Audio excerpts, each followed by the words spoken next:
মাথায় রেকর্ড করে নাও, ভালো করে বুঝে তারপর অভিযোগ করবে, না বুঝে অভিযোগ করবে না। আমি বলতে চাচ্ছিলাম যে মুসলিমনগর দরবারের ভক্তরা তারা সবক নেয়, আজকে সবক নেয়, 1 মাস পরে 2 মাস পরে সবক শোনায়, আর একটা সবক নেয়। এমনি করে আমার মুসলিমনগরের জাকেরেরা পর্যায় করবে সবকেরত অবস্থায় আছে।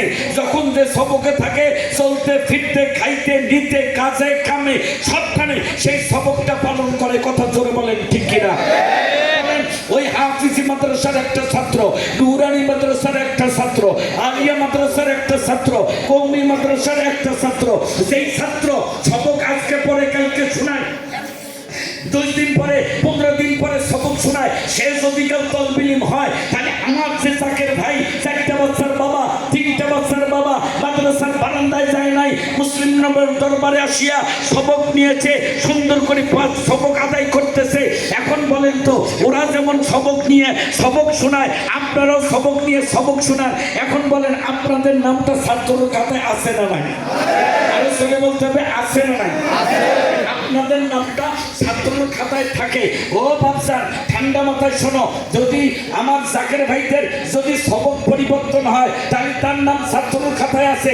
আর ছাত্র খাতায় যদি থাকে, মৃত্যুর পূর্ব মুহূর্ত পর্যন্ত যে সবকগুলো আছে, সবকগুলো শেষ করা পর্যন্ত দরবারে যতদিন কানেকশন রাখবে, এ তালবিলিম, এ 5টা বাচ্চার বাবা তবু তালবিলিম, 10টা বাচ্চার বাবা তবু তালবিলিম, বুড়া হয়ে গেছে, দাঁত পড়ে গেছে, তবু তালবিলিম। এই জন্য মুসলিমনগর দরবারে যারা জাকের, তারা মরণের সময় স্পষ্ট ভাষায় কালিমা পড়তে পড়তে শেষ নিঃশ্বাস ত্যাগ করে। কথা বলে ঠিক কিনা?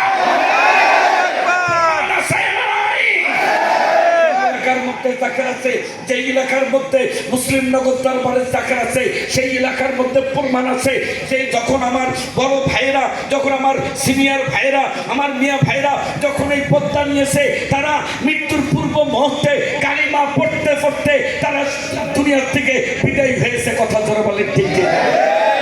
বাবা, আপনি তো বিরোধিতা করবেন না বাবা, এই জন্য বিরোধিতা করবেন, কারণ আপনি তো ঘুমের করে, আপনি তো আসলে জিকির করেন না, আপনি তো ঘুমের মধ্যে জিকির করেন না। আপনি ঘুমের মধ্যে দেখেন কোন মৌলবীর বিরুদ্ধে কি কোয়া যায়, কোন দরবারের বিরুদ্ধে কি কোয়া যায়, আপনার স্বপ্নই হলো ওইটা, ওই জন্য আসলটা আপনি ভুলে যান। কথা ধরে বলেন ঠিক কিনা? এই জন্য আসলটা আপনি ভুলে যান।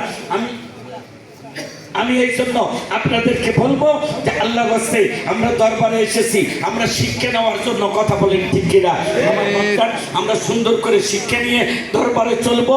আর যারা নতুন আসবে তাদেরকে মোটামুটি ভাবে আমরা হুজুরের সাথে ইনশাল্লাহ মোলাকাত করে দিয়ে, বায়াত করে দিয়ে আমরা সুন্দর করে যেন চলতে পারি। আল্লাহ তাআলা আমাদের কবুল করুন, বলি আমিন। সবার কাছে দোয়া চাই, আল্লাহ তাআলা আমাকে সুস্থ রাখুন, আবার বলি আমিন। ওয়া আখিরি দাওয়ানা আলহামদুলিল্লাহি রাব্বিল আলামিন।